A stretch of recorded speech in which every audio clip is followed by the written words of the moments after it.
Hey guys, tonight we dive into the most misunderstood distinction in the entire financial world.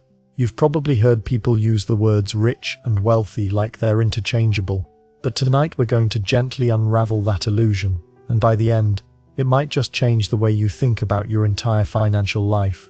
So before you get comfortable, take a moment to like the video and subscribe, but only if you genuinely enjoy what I do here. And let me know in the comments where are you watching from, and what time is it in your corner of the world. Now, dim the lights, maybe turn on a fan for that soft background hum, and let's ease into tonight's journey together.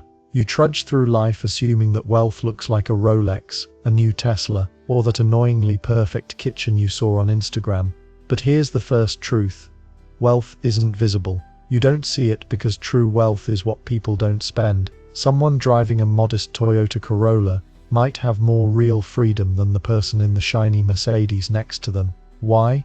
Because the Corolla driver may have no debt, 10 years of savings, and the ability to walk away from a job they hate tomorrow. That's wealth. Meanwhile, the person with the Mercedes may be one missed paycheck away from panic. The problem is, we're wired to admire what we see. That's why rich gets confused for wealthy. Rich is flashy. Rich is Instagrammable. Wealth is quiet. Wealth is the freedom to not care what others think. In the 1920s, the average American saved more than 8% of their income, despite much lower wages and no digital budgeting apps. Fast forward to modern times, and even with higher incomes and advanced financial tools, many people are living paycheck to paycheck. Why? Because lifestyle creep has become the cultural norm. If your neighbor gets a new car, your 5-year-old sedan suddenly feels embarrassing. Now imagine this, you're watching two people walk into a restaurant, one in a designer suit, expensive shoes and a luxury watch,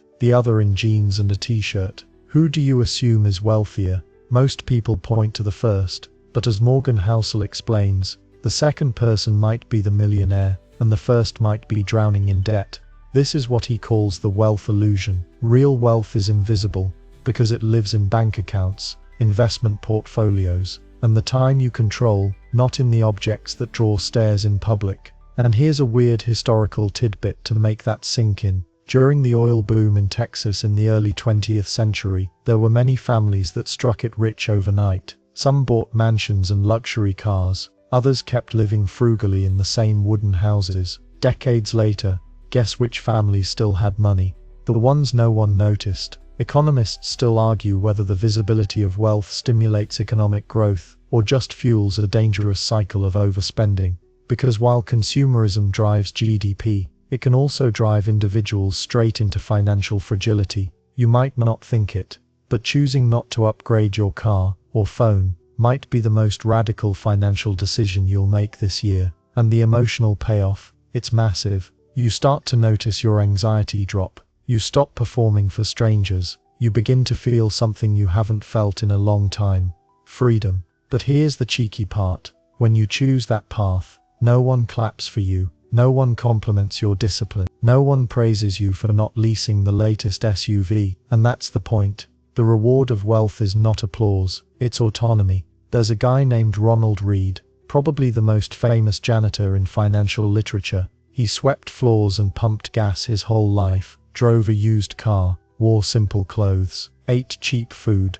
When he died, he left behind over $8 million to charity and his local hospital. The town was shocked, but should they have been? Ronald understood something most of us ignore. Wealth is what you don't touch, what you let grow, what you keep, not what you post. So the next time someone says they're doing well for themselves, ask yourself, are they rich, or are they truly wealthy? One spends, the other waits. One wants attention, the other wants options. One looks successful, the other. You wake up one day, and your investment portfolio is down 30%. Did you do something wrong? Maybe, but maybe not. Because sometimes, it's not about what you did, it's about what the world did. Welcome to the strange invisible dance between luck and risk, the uninvited twins at every financial dinner party. You might think of financial outcomes as a direct reflection of effort or intelligence. Study hard, work smart, invest wisely, and boom, you're rewarded. But the truth? Money isn't a math problem. It's a messy, unpredictable game, where luck often shouts louder than logic. Take Bill Gates. Brilliant, no doubt. But did you know he attended one of the only high schools in the country that had a computer lab in 1968? That's not strategy, that's luck. If Gates had been born in a different town, or 5 years earlier, there may never have been a Microsoft. Now, here's the eerie flip side. One of Gates' closest friends, also brilliant, also obsessed with computing, died in a mountaineering accident in high school. His name was Kent Evans. Had he lived, he might have co-founded Microsoft, but he didn't. That's risk. You see, for every story of financial success, there's an equally plausible story of failure, where the only difference was the roll of a cosmic dice. And here's the kicker. We tend to study success stories with a microscope, trying to extract the secret sauce, but we ignore failure stories, because they're uncomfortable, or worse, invisible. Yet those failures are often more honest mirrors of reality. Here's a quirky tidbit. In 16th century Europe, merchants would nail coins to the masts of their ships for good luck before heading out to sea. It wasn't just superstition, it was a desperate prayer to the gods of risk management. A single storm, a single pirate, and their fortunes could vanish overnight. Today's stock market isn't all that different. Your carefully chosen tech stock, it could double, or it could be regulated into oblivion. That startup you backed could be the next Amazon, or the next Theranos. Investors and economists still debate whether risk can truly be quantified, or if it's just a polite word for things we pretend to control but don't. And this matters, because your brain hates randomness. You crave narrative. You want to believe your wins were deserved, and your losses were lessons. But sometimes, they were just luck, or risk. No deeper meaning. Here's a thought experiment for you. If you flipped a coin and it landed on heads 10 times in a row, you'd feel lucky. But if you flipped it 10 times and got 5 heads and 5 tails, you'd say, normal. But what if investing is just that, flipping coins at scale? With some flips, like index funds, you get a fairly even mix over time. With others, like crypto or startups, it's 10 tails before you hit one life-changing head. So what's the point? The point is humility. Financial wisdom means recognizing that success doesn't always come from brilliance, and failure doesn't always come from stupidity. It means respecting the invisible forces that shape outcomes. It means saying, "There but for the grace of timing I go." Think of it like crossing a busy highway. Most people look both ways and wait for the right moment. But some people just sprint across, eyes closed, and sometimes they make it. Does that mean they're smarter? No. It means they were lucky, but the danger lies in thinking they were smarter. That's what makes finance so dangerous. We often learn the wrong lessons. You might follow a high-risk strategy, get lucky once, and assume it's replicable. Or you might be cautious, get unlucky once, and abandon the path entirely. There's a silent graveyard of people who did everything right, but still lost because risk showed up, uninvited. So how do you handle this? By acknowledging the fog, by building a margin of safety into your decisions, by preparing for things you can't predict, not because you're pessimistic, but because you're realistic, and maybe, by being just a little gentler on yourself when things go wrong, because maybe it wasn't your fault, maybe you just caught a bad wave. One of the most dangerous things you can believe about money is that you're fully in control. The second most dangerous, believing you have no control. The truth is somewhere in the middle. You steer the ship, but the ocean still has moods. So tonight, as you drift off, let this settle deep into your bones. You are the captain, yes. But luck and risk, they're the tide and the wind. And the wise sailor respects both. You scroll through your feed. A friend just bought a new house. Another is vacationing in Bali, again. And someone you barely know just posted a photo with the caption, "Hard work pays off." You sigh, not because you're failing, but because suddenly it feels like you are. This is the trap of comparison. The emotional sinkhole where enough goes to die. You might have had a good day. Maybe you paid off a credit card or cooked at home instead of ordering out. But the moment you compare your internal scorecard to someone else's highlight reel, your satisfaction evaporates like steam from a kettle. Morgan Housel puts it plainly: the hardest financial skill is getting the goalpost to stop moving. And it's true, because comparison turns goals into illusions. The moment you reach what you once dreamed of, you immediately want the next level up. You start with a decent job, then you want a better car, then a nicer house, then a vacation home, then passive income, then early retirement, and suddenly, what used to be amazing now feels basic. And here's the twist: this isn't new. In 18th century France, noble families would stage elaborate picnics on palace lawns, not to enjoy nature, but to show off their imported silverware and Persian rugs.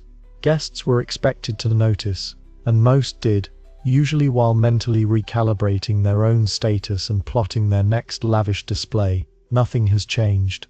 The medium just moved from courtyards to screens. Modern psychologists call this the hedonic treadmill. You get a financial upgrade, you feel good for a week, and then it becomes your new baseline. Meanwhile, someone else flashes something shinier, and suddenly your new feels old. One study in the UK found that people were more likely to feel dissatisfied with their salaries not based on absolute numbers, but based on how much their neighbors earned.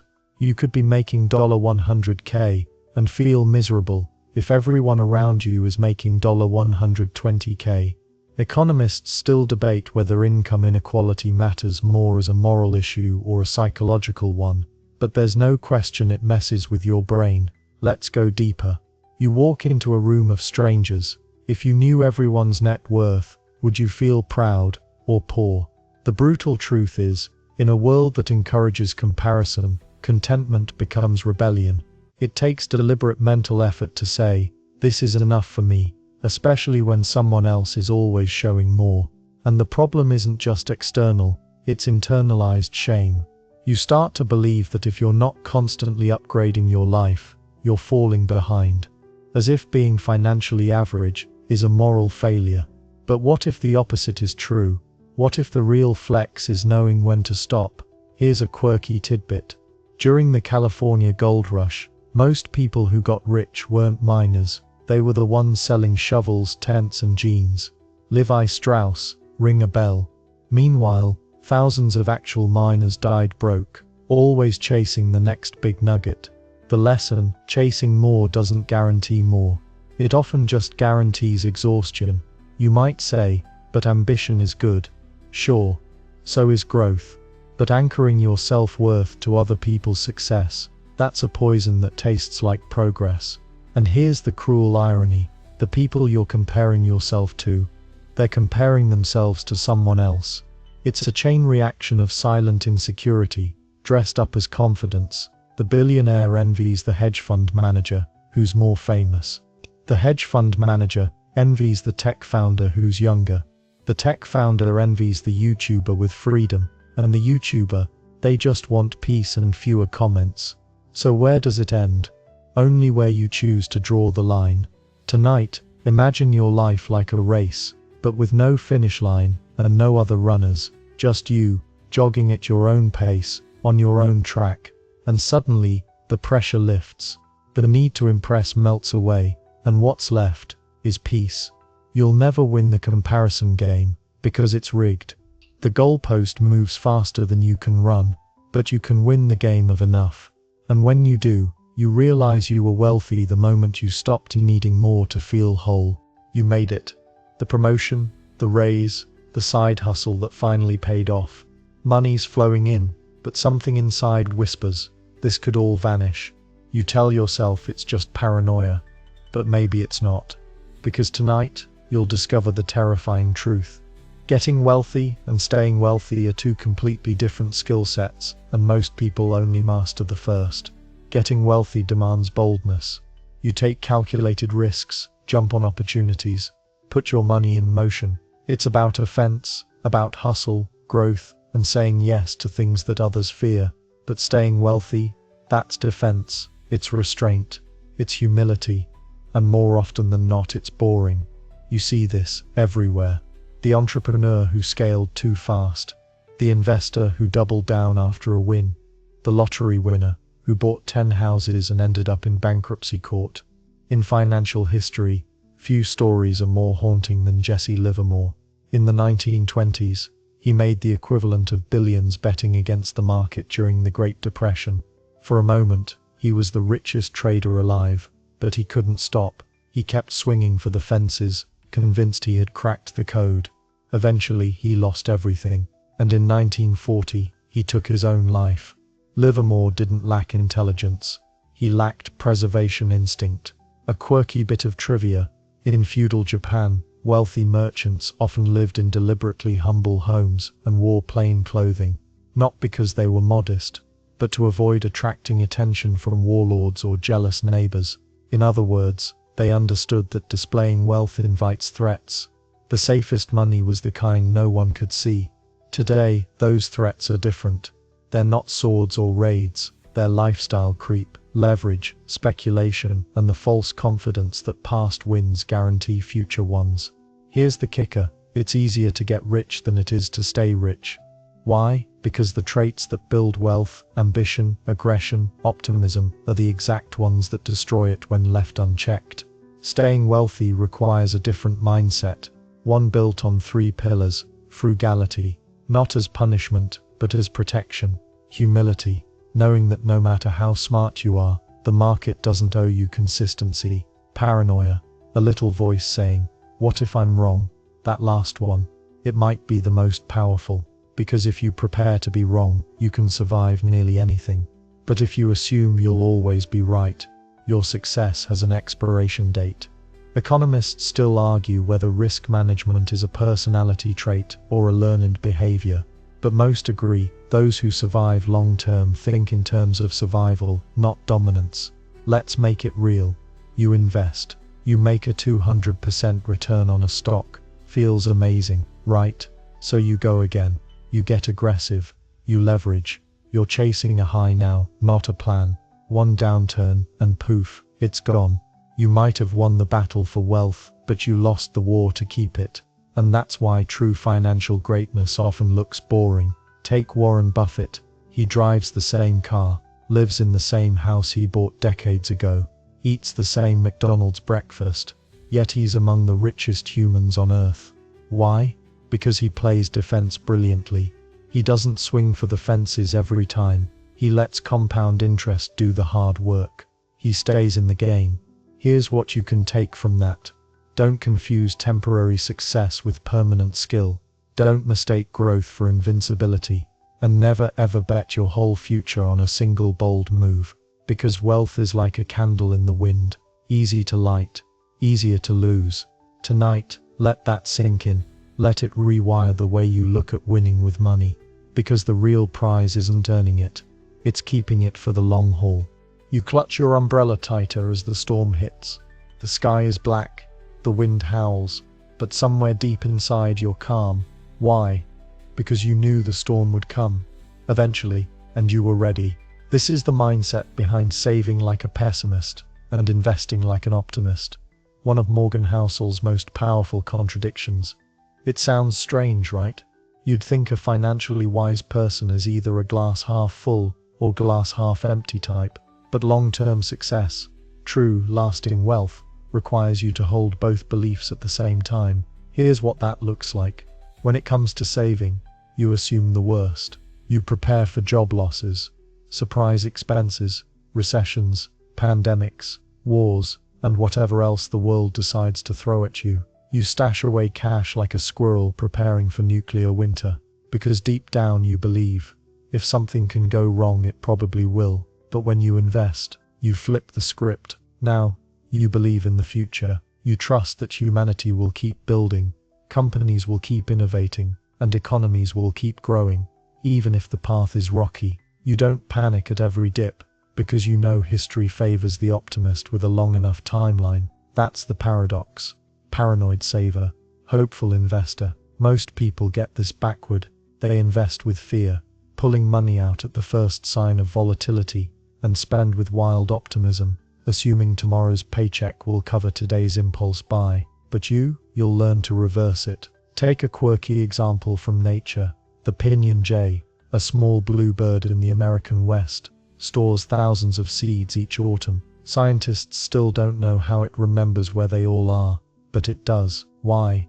Because it assumes scarcity. It expects winter to be cruel, yet the same bird flies fearlessly into storms to find more. That's resilience, cautious storage, bold search. In the world of finance, that's you. You save like bad times are just around the corner, because sometimes they are. Emergencies don't RSVP, they just show up. Leaky roofs, layoffs, lawsuits, medical bills. And when they do, your pessimistic savings keep you afloat while everyone else scrambles. But then you invest like you believe the world will heal, rebuild, and grow, because it always has. Since the 1920s, the US stock market has survived 2 world wars, a Great Depression, stagflation, 9/11s, the 2008 crash, COVID-19, and a dozen panics in between. And still, over the long haul, it has delivered average annual returns of 7–10%. Economists still argue whether this upward trend is guaranteed or just historical luck. But regardless, betting against progress has rarely paid off. Here's the nuance. Your saving strategy protects your present, your investing strategy builds your future, and the split personality it requires, that's not a flaw, it's a feature. Housel says it best: optimism is usually defined as a belief that things will go well, but real optimism is a belief that the odds are in your favor over time, even when there will be setbacks along the way. So what does this look like practically? You have a 6–12 month emergency fund. You avoid lifestyle creep, even after a raise. You expect to lose your job, even while excelling at it. You invest consistently, even when the market feels scary. You don't try to time recessions, you prepare for them. Here's a fun fact. J.P. Morgan was once asked what the market would do. He replied, "It will fluctuate." That's it. No predictions, just reality. You learn to build your financial system on that kind of certainty. The certainty of uncertainty, because when others are surprised by hardship, you'll be ready. And when others doubt recovery, you'll lean into it, with courage. Tonight, rest in the strange comfort of holding both truths. Let your saving hand tremble with caution, and your investing hand reach forward with trust. It's not a contradiction, it's a survival strategy dressed as a growth plan. You're standing in the aisle at the supermarket, trying to decide between the premium organic oats and the store brand version that costs half as much. Your spreadsheet says go cheap, but your gut says you've had a long week, treat yourself. Welcome to the real world of money, where being reasonable often beats being purely rational. Now, rational sounds like the goal, right? Cold logic, data, percentages. If 2 + 2 = 4, then 2 plus money should equal wealth. But life isn't math. It's moods, it's habits, it's how you feel when you look at your bank balance, and sometimes, feelings win. Morgan Housel says, do not aim to be coldly rational when making financial decisions, aim to be pretty reasonable. And that's surprisingly freeing. Let's say your financial advisor tells you the optimal strategy is to be 100% invested in the stock market. Mathematically, it's smart. But you like having a chunk of cash sitting in your savings account, even if it earns almost nothing. That cash helps you sleep at night. Is that irrational? Technically, yes. But if it keeps you from panic selling in a downturn, it's the smartest move you could make. Here's a quirky historical tidbit. Charles Dickens, yes, the literary legend, was famously bad with money. Even when he earned handsomely from his novels, he lived beyond his means and racked up debt.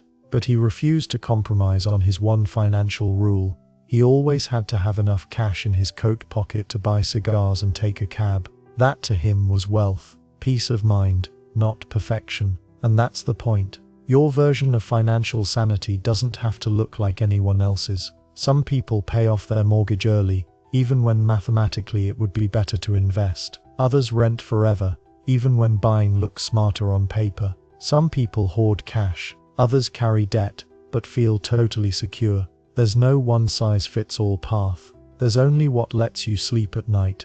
Behavioral economists still argue over whether humans can ever be truly rational with money, or whether we just dress up our emotions in Excel sheets and call it strategy. But here's what matters more than theory: staying in the game. That means not making the perfect move once, but making the good enough move over and over again without burning out, breaking down, or bailing out. Reasonable habits stick, rational ones often don't. You might try a budgeting system with 42 categories and color-coded charts. Works for a month, then life happens. You get tired, you get bored, and poof, system gone. But if your budget is just don't spend more than I earn, save 15%, invest automatically, it's not perfect, but you'll probably still be doing it 10 years from now, and that's where the magic happens. Another example. You may know that index funds are statistically more reliable than trying to pick stocks, but your cousin keeps making money on Tesla and Nvidia, and you want in. You throw in $500 for fun. Rational? Maybe not. Reasonable? Possibly. Because if it keeps you engaged, if it scratches that itch without derailing your plan, it's balanced. A 100% rational person might never treat themselves, never take a vacation, never tip extra, because it's not the optimal use of funds. But you're a human being, not a spreadsheet, and you want a financial plan that feels good enough to follow. Tonight, give yourself permission to be a little weird with money, to break a rule or two, as long as it helps you stay in the game. Because wealth isn't won in one perfect decision, it's built over thousands of reasonable ones. So go ahead, buy the fancy oats if it makes you smile, and then tomorrow, invest like a grown-up. That's not weak, that's wisdom in pajamas. It's 7:15 a.m. Your alarm just went off, and the first thing you think is, do I really have to? Not because you're lazy, not because you don't care, but because you don't feel in control. Someone else owns your time, your to-do list, and your peace. And that's when it hits you. The ultimate dividend of money isn't luxury, it's freedom. Morgan Housel says it plainly, controlling your time is the highest dividend money pays. And once you truly grasp that, your entire financial philosophy shifts. Forget yachts. Forget Instagram-worthy kitchens. Forget early retirement at 35, with abs and a hammock. Real wealth is when you wake up and say, I don't have to do anything today that I hate. And you don't need millions to feel that. You just need margin. In fact, a strange study out of Princeton showed that happiness levels rise with income, but only up to a point. That magic number, around $75,000 per year, adjusted for inflation and location. After that, the returns on happiness start to flatten. Why? Because once your basic needs and a bit of comfort are met, money's biggest value becomes psychological, not material. Here's a quirky example. Michelangelo, the Renaissance genius, was known for his sculptures, yes, but he also accumulated serious wealth, not because he craved luxury, but because it let him say no to powerful patrons. He turned down popes and kings, simply because he could. That was his flex. And you feel it too. You feel it when you say no to a toxic job, when you take a Wednesday afternoon nap and don't need permission, when you spend 2 hours making pancakes with your kid because you're not racing a clock. That's freedom, and it tastes better than caviar. But here's the twist. Freedom doesn't come from earning more, it comes from needing less. Every time you inflate your lifestyle, you sell a little piece of your autonomy, and that's the cruel joke of financial progress. The more you earn, the more you often spend, and suddenly you're stuck on the same treadmill, just wearing fancier shoes. Economists still debate whether time affluence should be measured like income, or treated as a separate well-being index. But most agree those who control their schedules are happier, healthier, and more satisfied with life. So what's the strategy? Build a buffer, not just in savings but in time. Declutter your commitments like you would your closet. Stop saying yes to things that make you resent your calendar. Start using your money to buy back hours, not impress strangers. And no, it's not just for the rich. Freedom can look like working 4 days instead of 5. It can look like not checking email after 6 p.m. It can look like saying, I'm done for today, even if there's more to do. Because wealth isn't a number, it's an experience. It's the quiet joy of deciding what your next hour looks like. It's choosing peace over pressure. It's whispering to yourself, I own this moment. Tonight, picture your perfect day, not your richest, your freest. What time do you wake up? Who do you spend time with? What do you not do? Now reverse engineer your finances to protect that day, not some mythical fantasy in a distant retirement, because money loses meaning if you're not buying back your life. And the richest people in the world, they're not chasing more, they're guarding their time like treasure. You're staring at your investment dashboard. One stock just skyrocketed 200%. Another has gone nowhere. You're tempted to believe it's about your genius or your failure, but maybe it's neither. Tonight, you'll discover the overlooked force that shapes almost every financial story, the power of tails. In finance and life, most results come from a tiny handful of events. One big win, one lucky break, one well-timed move. It's not the average that makes you rich. It's the outliers, the tails. Morgan Housel describes it this way: anything that is huge, profitable, famous, or influential is the result of a tail event. Let's break it down. Warren Buffett. Over 99% of his net worth came after age 50, and more than 90% of it after he turned 65. It wasn't that he found one magic investment. It's that he stayed in the game long enough for a tail event compound growth to finally show up. A quirky fact: out of more than 21,000 publicly traded companies since 1980, just 43% produced a return higher than a one-month treasury bond, and over 40% of stocks eventually suffered a permanent loss. The top 1% of performers drove the entire market's returns. Think about that. If you own an index fund, most of your long-term gains come from a tiny handful of companies doing extraordinarily well. The rest, background noise. Investors and analysts still debate whether tail events can be predicted or only explained in hindsight. But the data is clear. Your financial life is less about being right often and more about being right big, once or twice. And that means you don't need to be perfect. You just need to be present when the rare things happen. Take startups. Most fail, but one investment in an early-stage company that explodes, it can offset 20 flops. That's tails. Or in your career, you might work steadily for years, but one project, one connection, one yes can shift your entire trajectory. Again, tails. So how do you prepare for something you can't predict? By staying in the game. Keep investing, even when it feels boring. Keep saving, even when nothing's urgent. Keep learning, even when progress is invisible. Keep showing up, because you never know when that one moment will come. It's like fishing in a vast ocean. You might cast your line 100 times and catch nothing. Then suddenly, wham, you snag a monster. It's not about skill or luck alone. It's about time on the water. Here's where most people fail. They get discouraged when progress is slow. They abandon strategies that aren't working, not realizing those strategies are just waiting for their tail moment. And sometimes, people hit a tail early, a huge windfall, a viral business idea, a jackpot, and then lose it, because they thought it was normal. They tried to replicate it, not realizing tails are rare for a reason. Tonight, embrace this strange comfort. You don't need consistent brilliance. You don't need constant wins. You just need to avoid ruin and stay patient, because over time, the right moment will find you. And when it does, it won't look like luck. It won't look like genius. It'll look like you were ready. You walk into a luxury store. The floor shines like glass. The smell is crisp. The lighting flattering. You glance at the price tag of a leather bag and blink. It costs more than your rent, but someone will buy it today. Maybe someone who can't really afford it.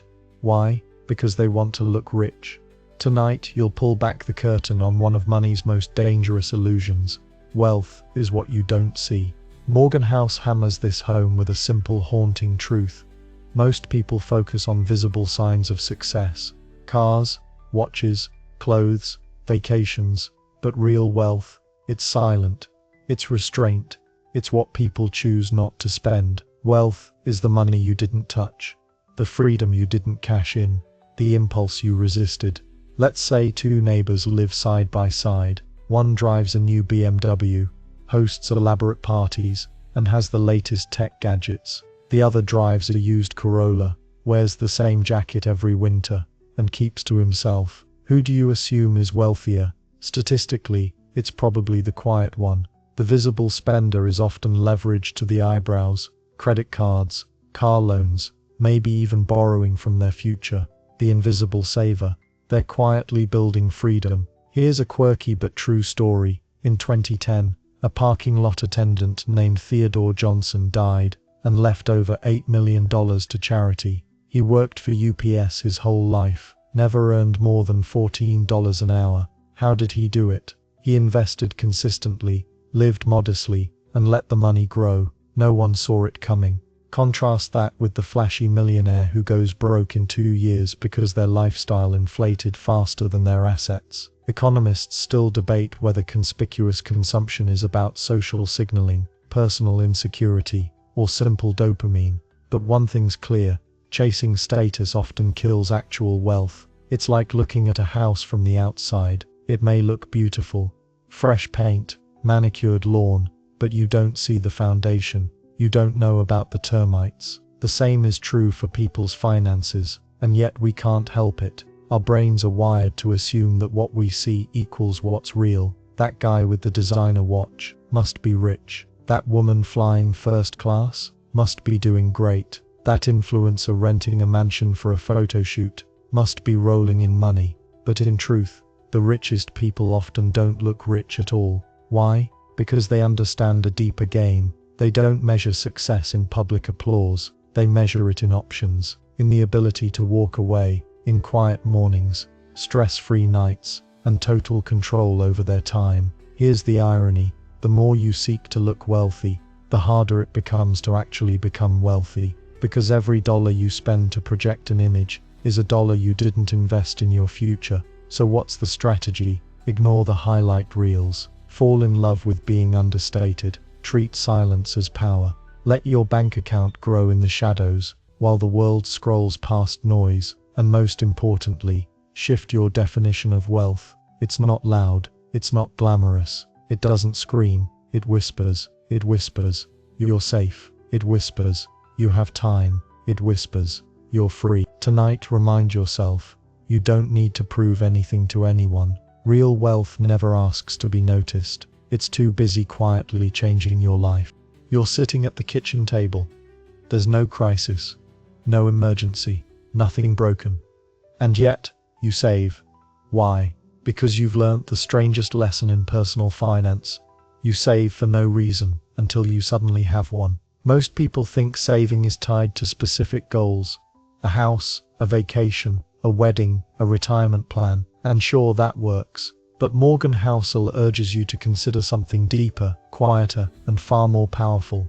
Saving simply because it's wise, because you don't know what's coming. You save without a goal because life has plenty of goals waiting for you. You just haven't met them yet. Think of it like this: you don't buy insurance because you want to crash your car. You buy it because someday something will go wrong. And when it does, you'll be ready. Saving works the same way. Housel tells the story of a friend who kept 20% of his income in cash, not because he was afraid, but because he loved having options. One day his startup laid off half the staff. Everyone panicked. But he took 2 months off, cleared his head, and started a new company with that same calm. That company went on to be a multi-million-dollar success. Why? Because his savings bought him time. A quirky piece of trivia: in ancient Mesopotamia, clay tablets from over 4,000 years ago document families setting aside grain, not just for winter, but for future unknown use. Even back then they understood slack is survival. In our modern economy, slack looks like an emergency fund, living below your means, saying no to upgrades you don't really need, choosing financial peace over social approval. Economists still debate whether saving is driven more by income level or mindset. But research shows even people on modest incomes can build powerful buffers when they prioritize it. And the biggest myth: that you need a goal to start saving. No, you need a habit. The goal will come. Your car might break down, your roof might leak, your job might vanish, or something good might happen. You might stumble across the opportunity of a lifetime, but only be able to seize it if you've got the runway. The money you don't spend today, that's not missed fun. It's future freedom. And let's not forget, not all emergencies are bad. Sometimes you'll save someone you love. Sometimes you'll escape something toxic. Sometimes you'll walk away from something soul-sucking. And you'll do it gracefully, not desperately, but only if you have the slack. You see, when you live paycheck to paycheck, even on a high income, you give up your negotiating power. You're trapped. You stay in jobs you hate. You say yes when you want to say no. You shrink your life to fit your bills. But when you save without a target, you grow your life's range. You build margin into your decisions. You plant seeds in a soil you can't see yet. And eventually, when that unknown future arrives, like it always does, you'll say, I didn't know this was coming, but I'm ready. That's not luck. That's quiet wisdom. Tonight, embrace the invisible. Save when you don't need to. Save when you don't feel like it. Save without knowing why. Because one day, when everything's spinning and everyone's scrambling, you'll have a calm pocket of space carved out for yourself, a little island of iron good. And that island, it's built one quiet decision at a time. You glance at your investment account. It barely moved this month. Feels like watching paint dry, or grass grow, or compound interest. Ah yes, compounding. The most powerful, misunderstood, and frankly boring force in personal finance. Tonight, we slow down time and uncover the magic hidden inside the most patient strategy of all. Morgan Housel reminds us, compounding doesn't rely on earning the highest returns. It relies on earning pretty good returns for the longest period of time. And here's the shocker. It's not a math issue. It's a psychology issue. Because the hardest part of compounding isn't the formula. It's the waiting. Let's start with a legend, Warren Buffett. You know he's rich. But do you know why? It's not because he's the best investor in the world.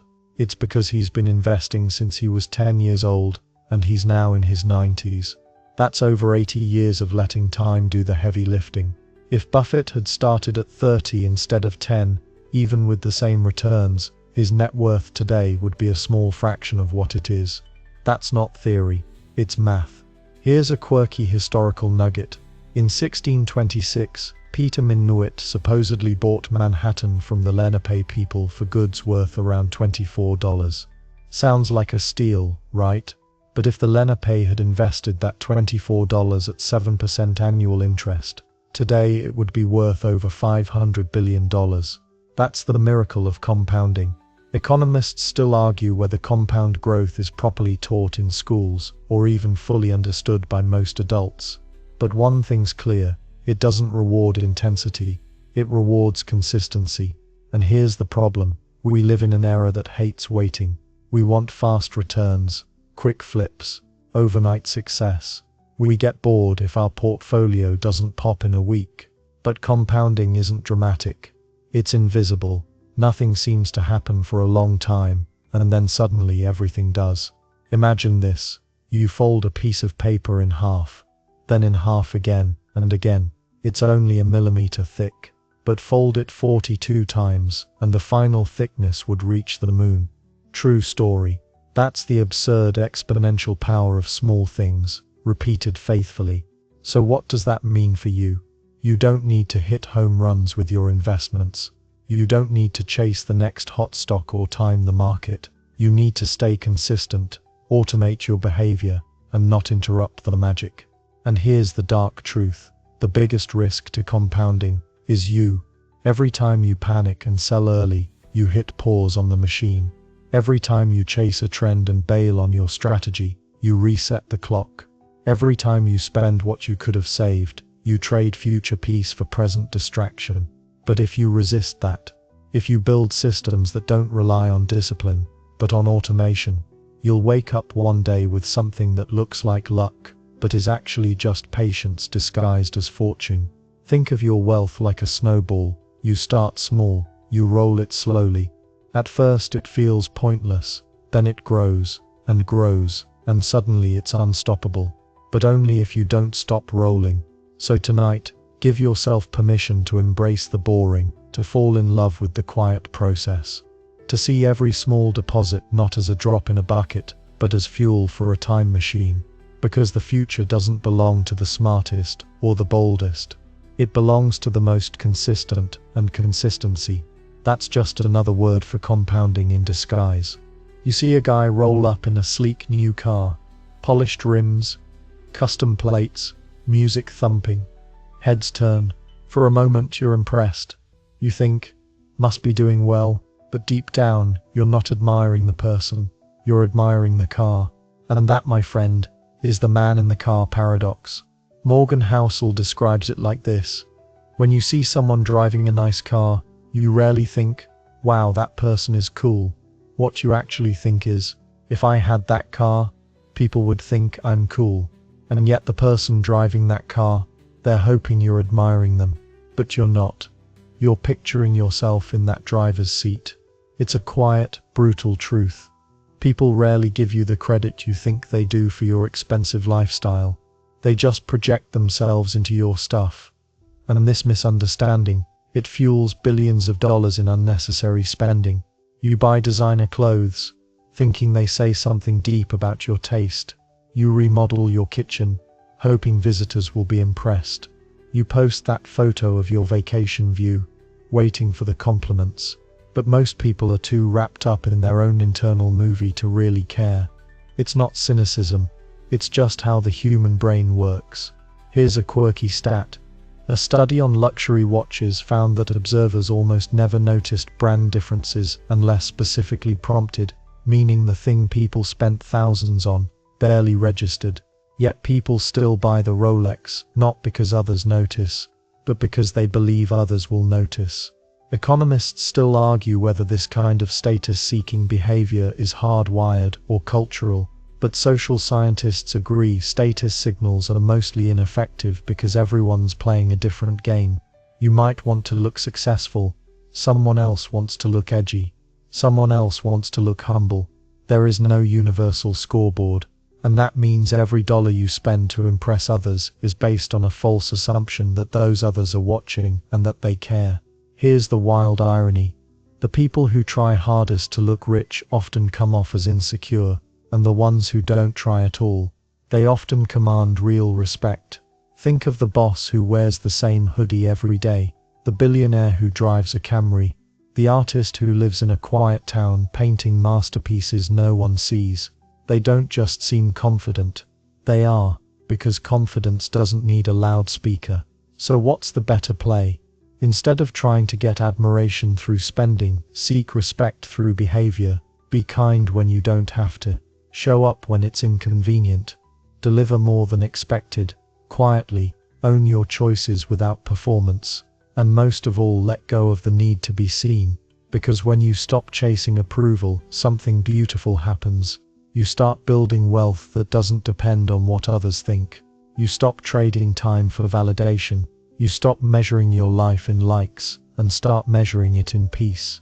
Tonight, if you feel tempted to impress someone, pause and ask, do I want them to think I'm special, or do I want to feel free? Because odds are, they're not thinking about you nearly as much as you think. And if they are, you probably won't win them with a car. You'll win them with quiet strength and a life that speaks for itself. You watch the news. The economy's booming. Stocks are up. People are buying second homes with names like The Nest. So you invest heavily. A few months later, crash. Panic. You sell, rinse, repeat. Welcome to the trap of assuming the past equals the future, a deeply human instinct that wreaks havoc on financial decisions. Morgan Housel reminds us that the world doesn't run on repeating cycles, it runs on chaotic change. And when it comes to money, assuming tomorrow will look like yesterday can be catastrophic. Here's how it happens. You look at a 10-year chart. It goes up. You think it'll keep going up. You read that housing prices doubled in the last 5 years. You assume safe bet. You see that your business did well during a downturn. You believe we're recession-proof. But markets aren't railways. They're rivers. They shift, meander, flood, dry up. Just because the river flowed one way last year doesn't mean it will this year. One of the strangest examples. In the 1970s, Americans expected inflation to be a permanent feature of life. People bought homes not because they needed one, but because holding cash felt like suicide. And then boom, Volcker raised rates, inflation died, and everything changed. People anchored to the old world got stuck. They overpaid for assets. They held gold when they needed stocks. They followed maps to a place that no longer existed. That's anchoring bias in action, letting your brain latch onto past data, even when it's irrelevant to the current reality. A quirky example, during the Cold War, military planners built bunkers to survive nuclear attacks based on data from WWI bombing patterns. Seems smart, except nukes weren't bombs, they were city erasing. The plans, while logical, were obsolete the moment the game changed. Investors and economists still argue over how much weight to place on historical patterns. Some swear by reversion to the mean, others say we're entering a new normal every decade. But here's what most agree on: using the past as a map is only safe when the terrain hasn't changed. That means, just because real estate always went up in your town doesn't mean it always will. Just because your business thrived during the last recession doesn't mean it's recession-proof. Just because your retirement fund grew at 10% for 5 years doesn't mean it's normal. Ooh. In fact, normal might not exist at all. The markets shift. Technology reinvents the rules. Politics rewire incentives. Pandemics, wars, economic shocks. They all rewrite what's possible and what's probable. So what's the solution? Don't ignore the past, but contextualize it. Use it to understand patterns of human behavior, fear, greed, resilience, not just numbers. And most of all, design your financial life with flexibility, not certainty. Leave room in your budget for the unexpected. Keep your portfolio diverse enough to survive different realities. Stay humble enough to admit, I don't know what's coming. Because the moment you believe the future must look like the past, you stop preparing for the future at all. And preparation, not prediction, is where security lives. Tonight, loosen your grip on the myth of predictability. Don't follow last year's map too blindly. Don't drive with your eyes on the rearview mirror. And don't anchor your dreams to data that's already out of date. Instead, hold your plans loosely and your values tightly. Because when the winds shift, and they always do, you'll adjust. And that ability, that's what separates the ruined from the resilient. You're sitting across from someone at dinner. They're giving you financial advice, loudly. You've got to do real estate, man. Stocks are rigged. Crypto's dead. I only trust tangible assets. You nod politely, but inside, you wonder, why do they sound so sure, and why do I feel so different? Tonight, we step into the heart of financial psychology, where you'll learn that you're not crazy, you're just different. Morgan Housel's insight here is profound. People do crazy things with money, but no one is crazy. They're just reacting to their own unique experiences. It sounds obvious, but once you really grasp it, something inside you relaxes, because suddenly, you stop judging yourself, and everyone else, for having different financial instincts. Let's say you grew up during the 2008 crisis. You watched your parents lose their house. You associate risk with danger, not opportunity. Now, imagine someone else your age. Their parents bought a house in 2010, rode the recovery, and now live mortgage-free. They see risk as a ladder. Same age, same market, entirely different emotional DNA. A quirky study once found that people born during a recession were more likely to avoid stocks for the rest of their lives, not because they ran the numbers, but because their early money memories were burned in fear. Psychologists still debate whether financial behavior is more influenced by childhood conditions or adult choices, but the consensus is clear. Your money story is personal, deeply irrationally personal. That's why arguments about money almost never go anywhere. That's why your uncle hoards gold bars in his closet. That's why your best friend invests like it's a casino. That's why you might panic over a $500 emergency, even with a full savings account. You're not reacting to the market. You're reacting to your memories, your traumas, your wins, your losses. And when you accept that, something magical happens. You stop chasing someone else's strategy. You stop feeling behind because someone bought a house before you.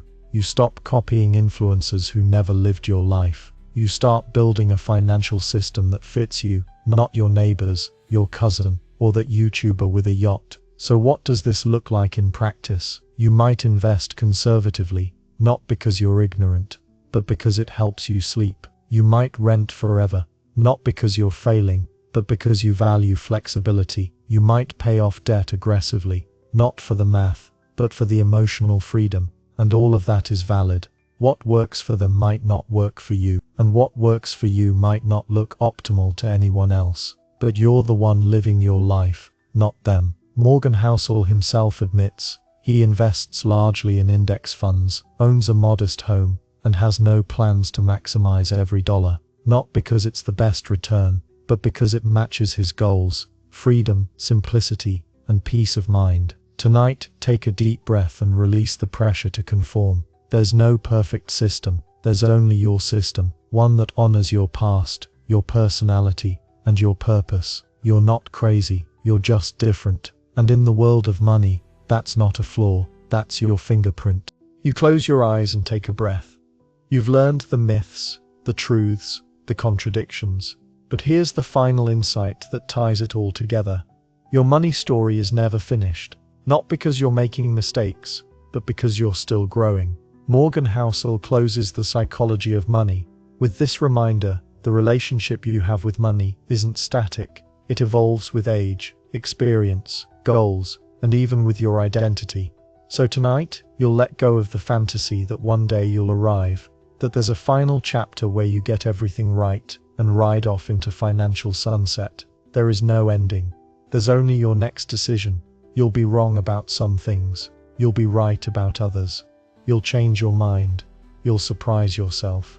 And that's not failure. That's being human. One year you might feel invincible, investing boldly, saving with discipline. The next you might feel fragile, cautious, overwhelmed, tempted to quit. And then, slowly, you'll find your rhythm again. Here's a quirky bit of financial folklore. In 14th century Italy, merchants would keep journals called libri delle ricordanze, literally, books of remembrance. These weren't balance sheets. They were personal money stories.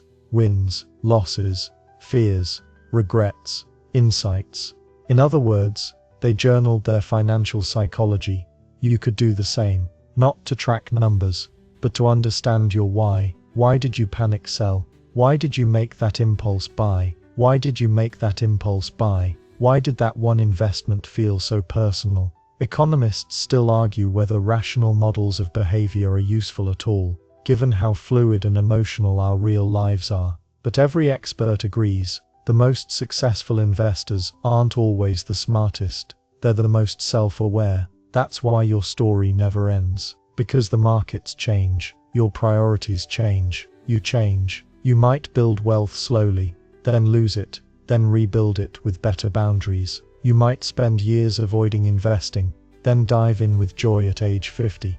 You might teach your kids lessons you learned too late, and in doing so, rewrite your own narrative. And here's the quiet power in that. Your story isn't judged by how perfectly it follows the rules. It's judged by how honestly it reflects your values. So let your plan evolve. Let your mindset evolve. Let your heart evolve. You've made mistakes? Good. You're human. You've changed strategies? Smart. You're learning. You still feel confused sometimes. That means you care enough to think. Tonight, give yourself permission to be a work in progress. Because the people who figure it all out rarely do. The real wisdom is continuing the story with intention. Saving when it's hard. Investing when it's scary. Saying enough when the world screams more. Pausing when you're tired. Restarting when you're ready. And always remembering. Wealth isn't about numbers. It's about narrative. And you're the author. Write the next chapter however you need to. So now you rest. You've walked through paradoxes and probabilities, through quiet wisdom and loud illusions. You've wrestled with invisible forces, comparison, fear, luck, discipline, and come out softer, steadier, maybe even a little wiser. Let your breath slow. Let the weight of needing to get it all perfect lift from your shoulders like fog dissolving at dawn. Because this isn't about being a financial wizard or a money guru. It's about becoming someone who moves through the world with quiet clarity, who knows when to step forward, when to hold back, when to say, this is enough. You don't need to sprint, you don't need to win, you just need to keep showing up for your future self, for your peace, for your story. The markets will rise and fall, jobs will come and go, unexpected bills, strange blessings, hard choices. They'll all arrive on their own timeline. But you'll stay calm, you'll pause before spending, you'll save like a pessimist, you'll invest like an optimist, you'll protect your time like a sacred currency, and most of all, you'll remember, no one else gets to write your money story. So sleep well tonight, knowing that you're not behind, not broken, not failing, you're simply on the next page, and that page is blank, waiting for your pen.